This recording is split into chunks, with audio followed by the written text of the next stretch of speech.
we've come in from the cold. Jobs that were once dirty, dangerous and dull have been replaced by careers in warm offices with comfortable furniture, or even home working locations with less comfortable furniture but with pets. The only perils being the occasional skirmish around the biscuit tin at tea time, or even cameo appearances by pets and children on video calls. Our jobs today are now less about brawn and more about brain.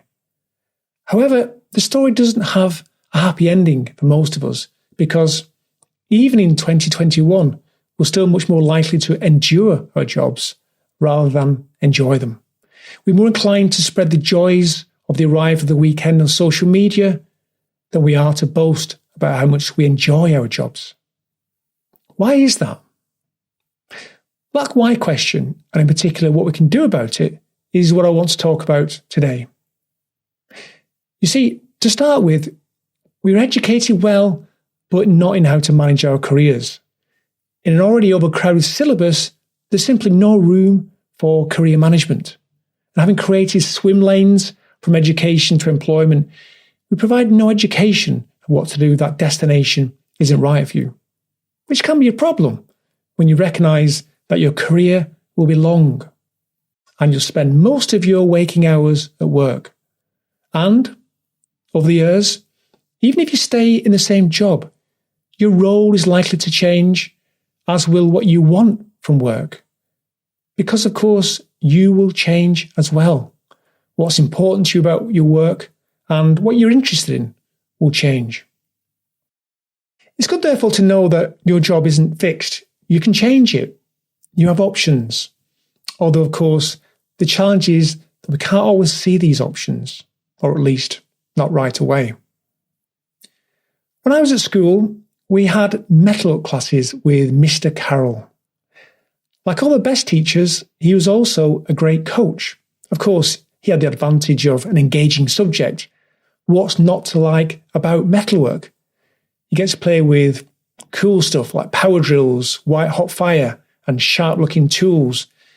And you make really interesting stuff like an ashtray, a pendant, and a trowel, and other appropriate objects for a 13-year-old boy.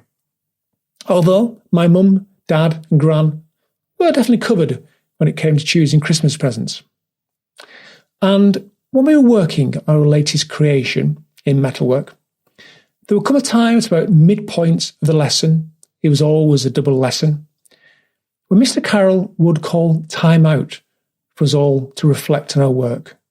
This is when he would ask us to pause, step away from the workbenches, away from the dangerous-looking tools, avert our eyes from the allure of the fire, and instead reflect on what we were working on. Think about how we were working the metals, and maybe discuss what we'll be doing next.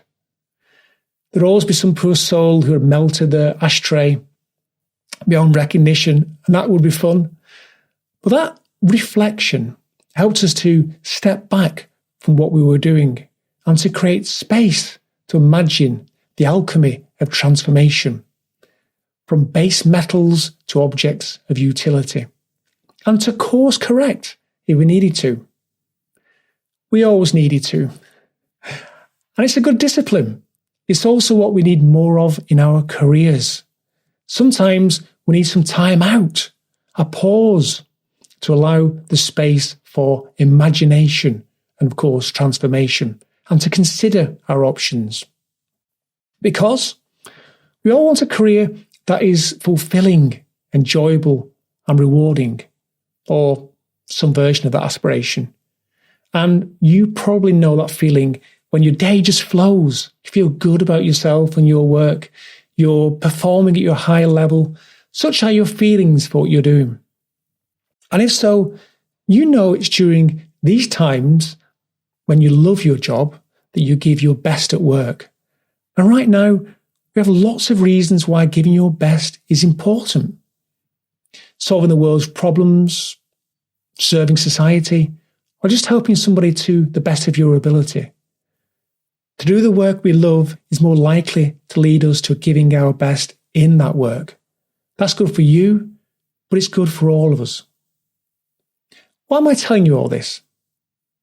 Because I found myself in mid-career disillusioned and stuck.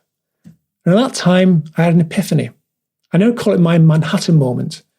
On a trip to New York, swept up in the awesomeness of that great city and walking through Midtown, I was filled with a sense of happiness, joy and bliss. And in that moment, sitting alongside the joyous experience and remembering a time when my work had been a source of happiness for me, I saw that my job had now become typified by an absence of happiness and fulfillment. I saw that I had begun to wonder, how quickly could I tiptoe to the end of my career and put my working life behind me? But in that moment, I also recognised that I had so much still to give. And I vowed there and then that I would seek out work that I could love and in which I could make a difference. Since then, the disillusioned at work have become my speciality.